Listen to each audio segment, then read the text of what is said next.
Hello,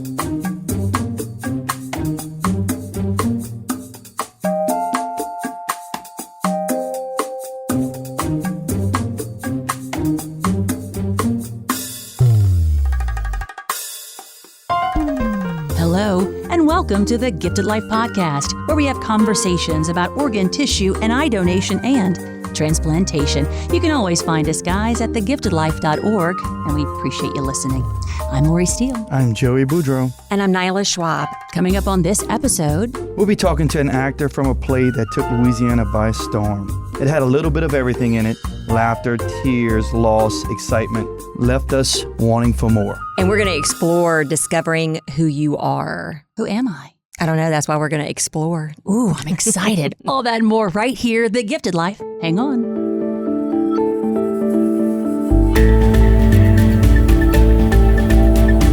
Here on the Gifted Life Podcast, we are excited to introduce you to our new friend, Mr. Larry Hyatt. How are you, sir? I'm great. Thank you very much for having me. Yeah, we appreciate you taking the time. Larry is part of something called the Tin Woman. What is it? Where is it? What are we talking about? We can't wait to dive in and learn more. But Larry, we were just talking. We love your accent. Where do you hail from? Yeah, it comes out. It comes out when I let my hair down. I was saying it's a little bit in between New Orleans and Cajun. Being living here for so many years, 40 years in Houma, Louisiana, with the Cajuns, but the New Orleanian still comes out. We love it. We love it. We've been talking about Houma a lot more than normal because you guys, especially in the donation world, really got our attention because you're hosting something called the Tin Woman. And when I first heard it, I was like, is this a run? Like, is this the new, 5K? Like, what are we doing? And then so much more behind it. So how did it attract your attention? How are you even involved? Let's go into that. Well, the Tin Woman, actually, the LOPA, it became a thing once they tried to do the show. They've been wanting to do it for a couple years. Board picks the plays, and they did this and have been watching it or taking a look at it, and they finally got it on the schedule for this year. And we do a drama once a year, more serious stuff. We also have stuff called After Dark, Le Petit After Dark. But is it a little darker? Yeah, a little more edgy stuff, a little more adult, and you can't for our main stage. So so they decided to do this, and LOPA got involved, and it became a thing. And very, very cool. We learned so much about organ donating. So tell us a little bit. So for what I understand, and I didn't get to go yet, I do plan to make a trip there to Houma from a town of Lafayette there, a couple hours just to the west. So tell us, from what I understand, there's a lot of emotions, a lot of laughter. It's got kind of a drama, but with a lot of comedy and like every bit of emotion in between. Yes, it is a roller coaster ride. It is funny, and it's an awkward funny, but it gets very serious. And I was just so impressed with how much you learn from this about organ donors. They even go into how many pills they take, and it's all through the story. It's a story about Joy, who gets a heart from a heart donor, and the dynamics of her receiving the heart and the family who donates. And I play the father of the son who is killed. And they donate the heart, and the different dynamics and the different characters and how they grieve and go through it. And what happens is Joy wants to meet the family. And the funny part is he's a conservative fellow, the father, and he doesn't understand that younger generation kind of thing, and that dynamic. And he's grieving, and he doesn't want to meet. You find that out, but the wife does, and everybody's just grieving. And the dynamic of the different people. Joy has survivor guilt, so that comes into play too.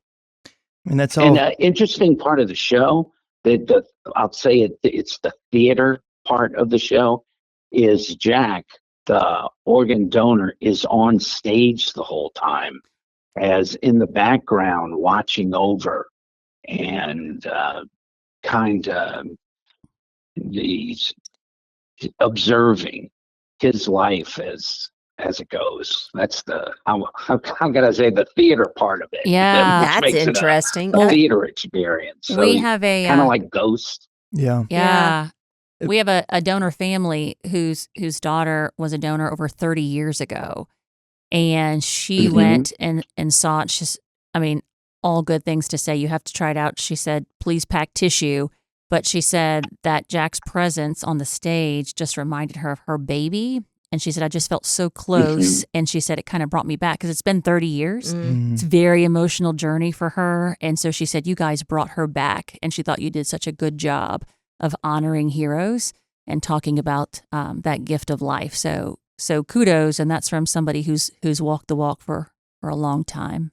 And Larry, you talk about all the dynamics, right? And the guilt, that Joy had, and your character not wanting to meet, and having the dynamics of, should we or shouldn't we? It's such a natural thing. It really is. And in fact, just this week I was with a donor family who lost a son, and it was they talked through it. He talked through the same thing. Like his wife initially didn't want to meet. He was more on the side of wanting to, and they were able to meet their donor hero's recipient, and listen to the heartbeat and everything. And it's interesting that that's how the play plays out, because that's very real life to what we hear.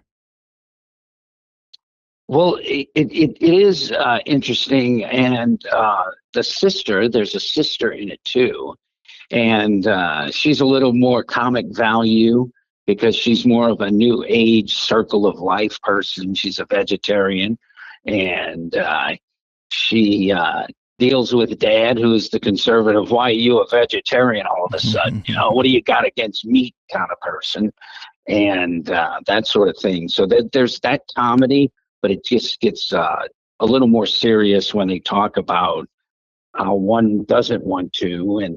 And in the story, they do meet, but the father is at the beginning saying he doesn't want to, but the wife does it anyway.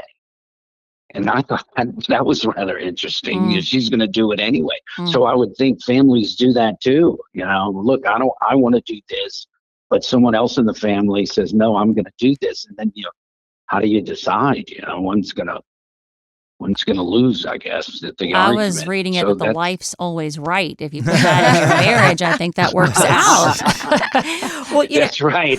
See, that's the way I would feel. Yeah. I don't know personally. I would want to meet them, but I can see where someone doesn't. Yeah. In this aspect, Dad wants to get over it. He doesn't. He wants to forget. He's at that grieving stage. He still wants to forget. He doesn't want to confront his grief. Yeah. Yeah. That's why Dad's that way. The sister, his daughter wants to meet, and it's a woman, and we're gonna be friends for life. Well, And I guess that doesn't happen either.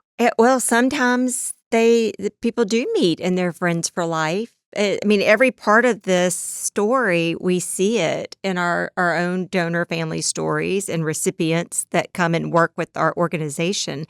And this play is based on a true story. Is that correct?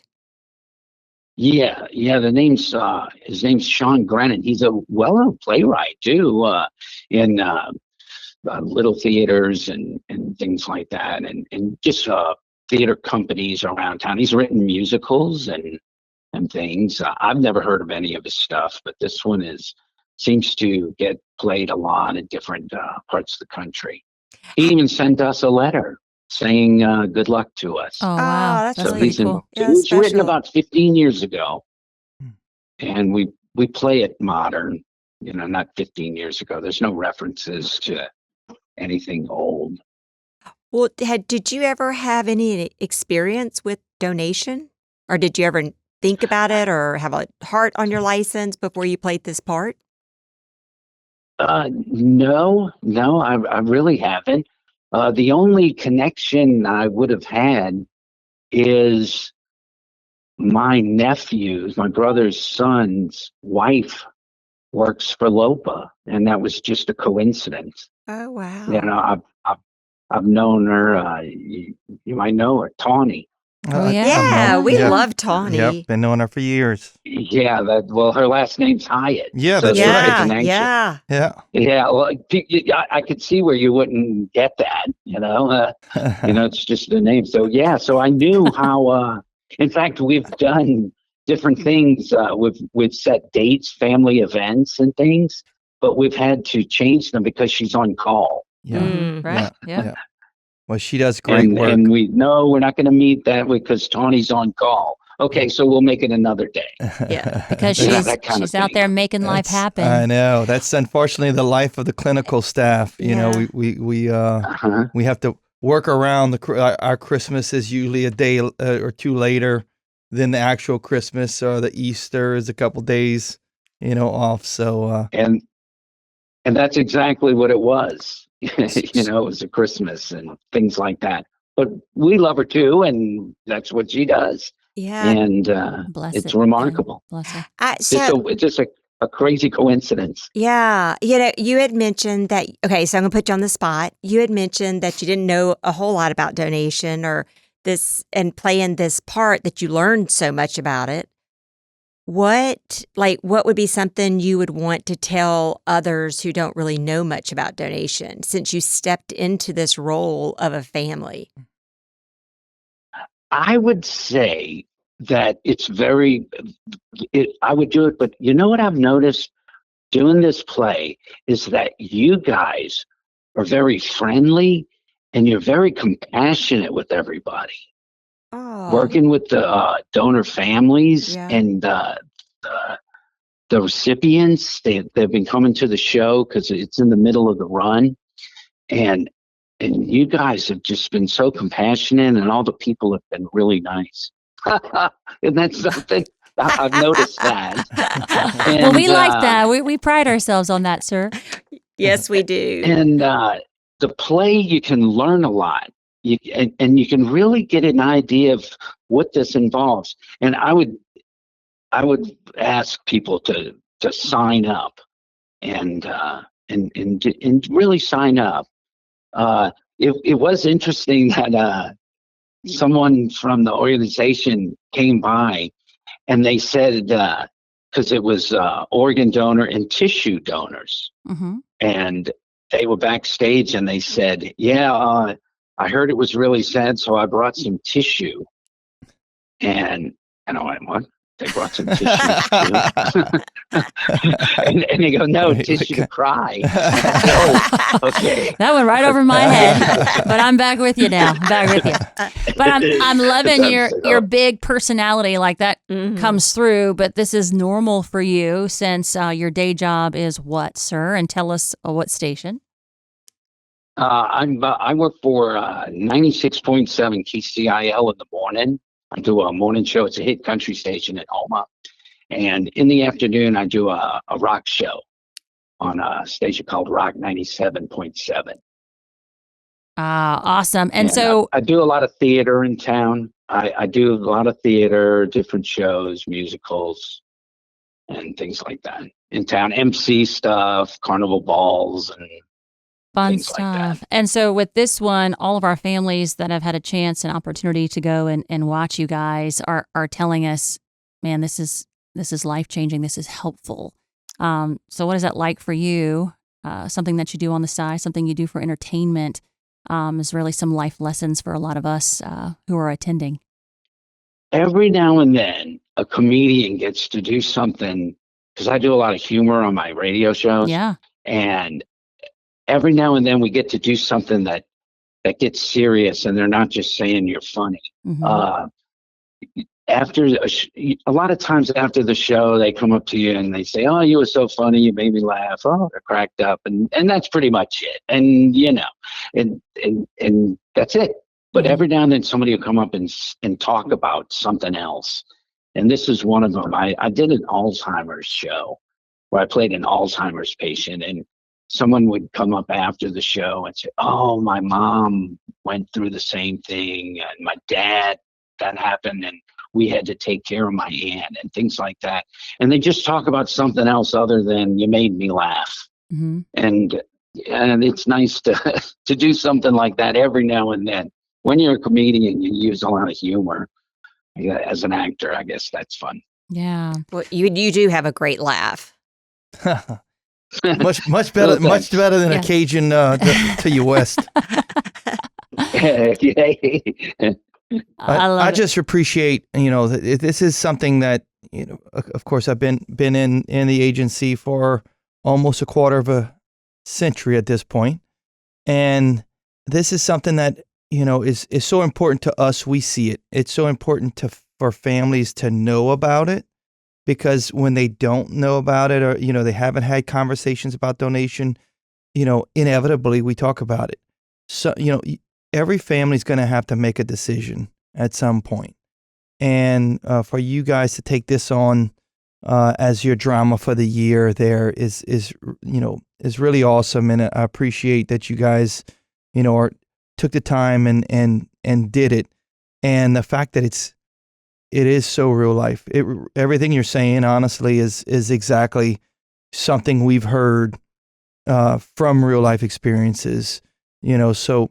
So really appreciate you guys taking this on there in the Houma area, and I hope it takes off and we relive this That it in a comes couple back of years. around. Yeah. Yes.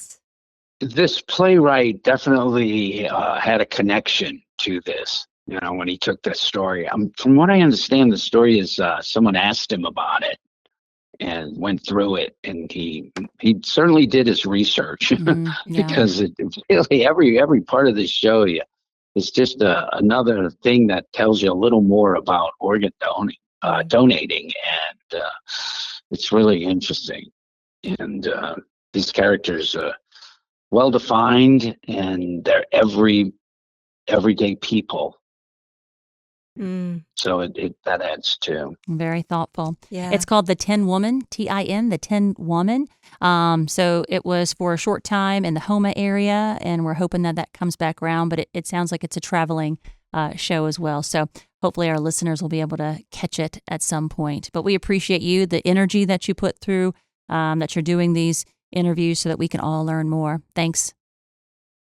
Yeah, my pleasure. I'm glad I can help. Certainly, people should donate, and because you can save lives and you can keep people alive. I like the aspect of the show that they delve into who should get an organ. Mhm. Should it be the person that can save other people, or just a regular person that's just loved by their family? And they don't want them to leave yet.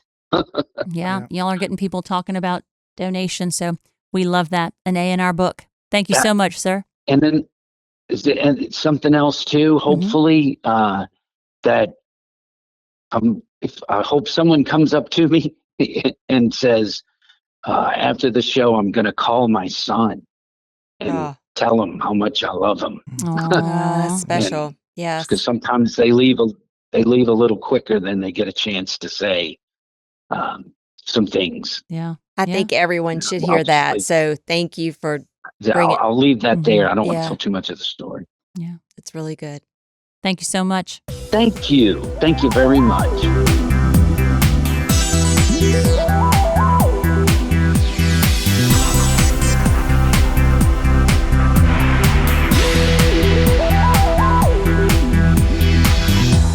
On this episode of The Gifted Life, we're taking a moment for mental health. Yeah, apparently we're discovering who we are, but I have no idea. Ooh, where to start, Nyla? You don't know who you are. I was thinking about, like, in grief, how people lose their loved ones. I was talking to a wife who lost her husband, and then they've been married.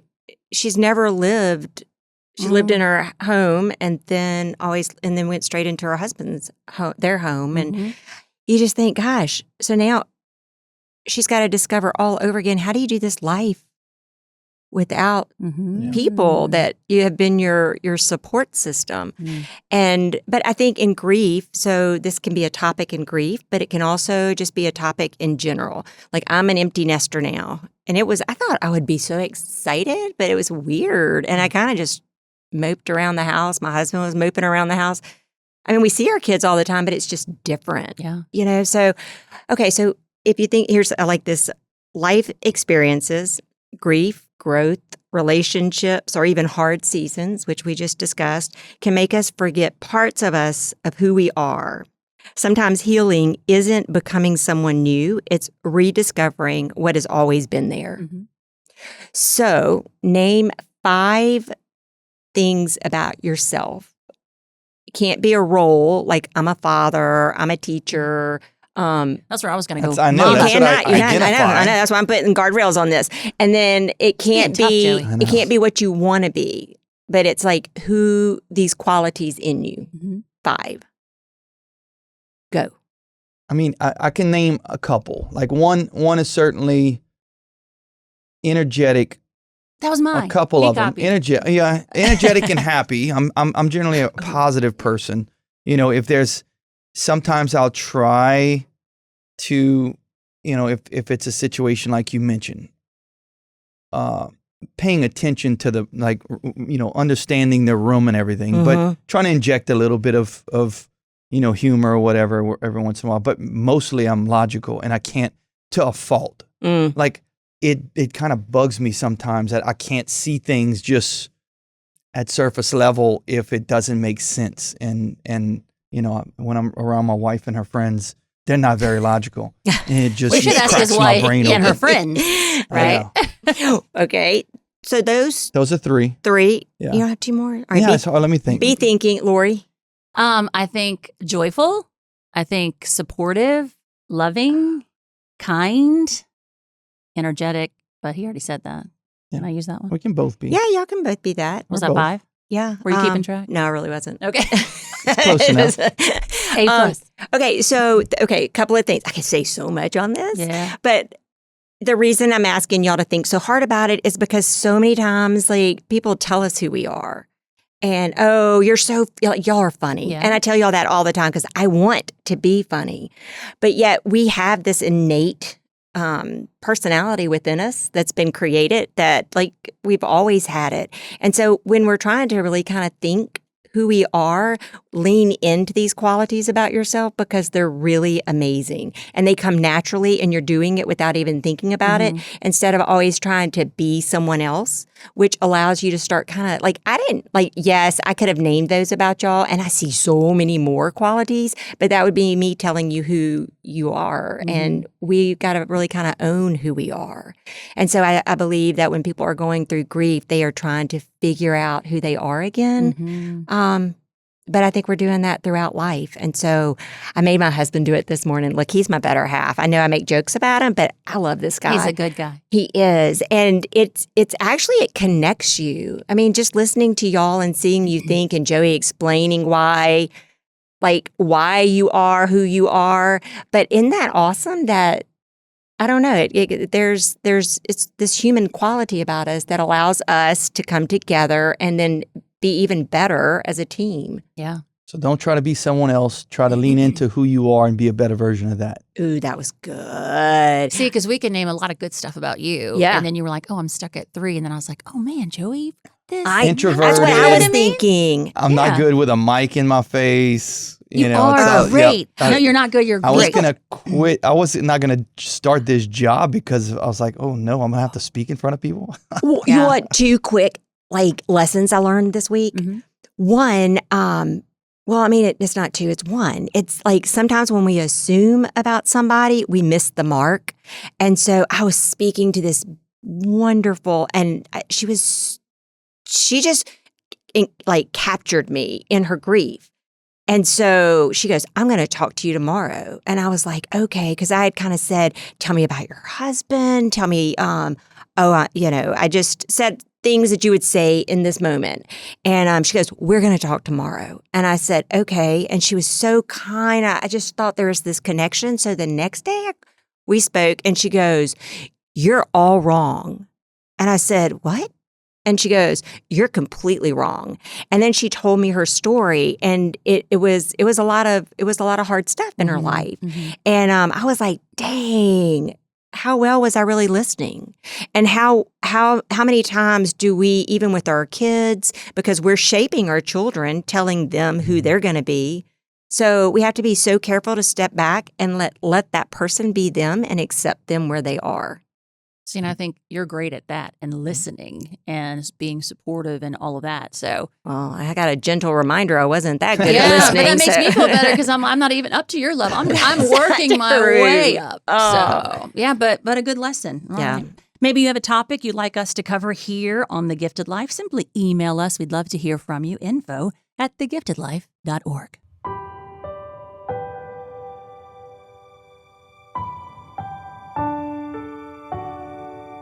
In every episode of The Gifted Life, we honor a hero. Today's hero, Carl Bork. And we hear about Carl from his wife. Carl was a great and honorable man who loved serving his community. He served in the Louisiana National Guard for 7 years, was fire chief of the local volunteer fire department, and was once voted Volunteer of the Year at a local battered women's shelter after spending a few weekends building a playground for the children. He loved animals and enjoyed his farm life. He had a passion for trail rides and was the president of the Trail Ride Club. He hosted 2 rides per year and raised money for local charities. He had a love for 8-9 ball pool, a game which took him to Las Vegas 3 times, playing in the APA National Finals. He was an awesome father to 3 children and even more awesome grandfather to 3 grandchildren. We had a love like no other, and we were married for 25 years. He is greatly missed by us all. When we asked about donating his tissues, it was an easy decision. He was the most giving man I've ever met. Here's to hoping what you receive from him gives you everything you need for as long as you need it. We pause and say thank you to Carl for the gift of life.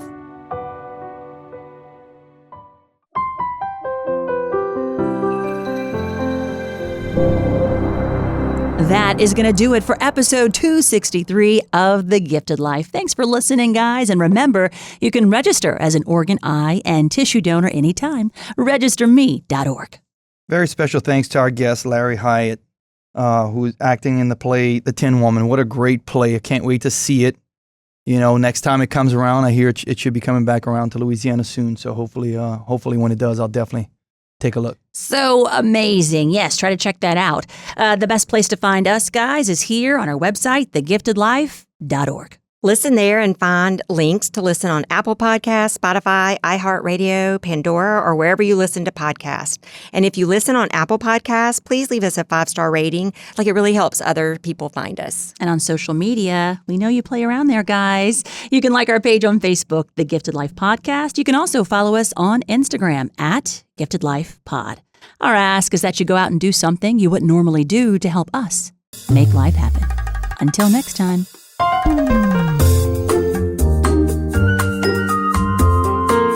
This is a production of the Louisiana Organ Procurement Agency, or LOPA. The Gifted Life is hosted by Lori Steele, Joey Boudreau, and Nyla Schwab. Our executive producer is Paige Ogle. Producer is Shalon Caraway. And we are recorded, engineered, and mixed in our Covington, Louisiana studio by Troy Perez.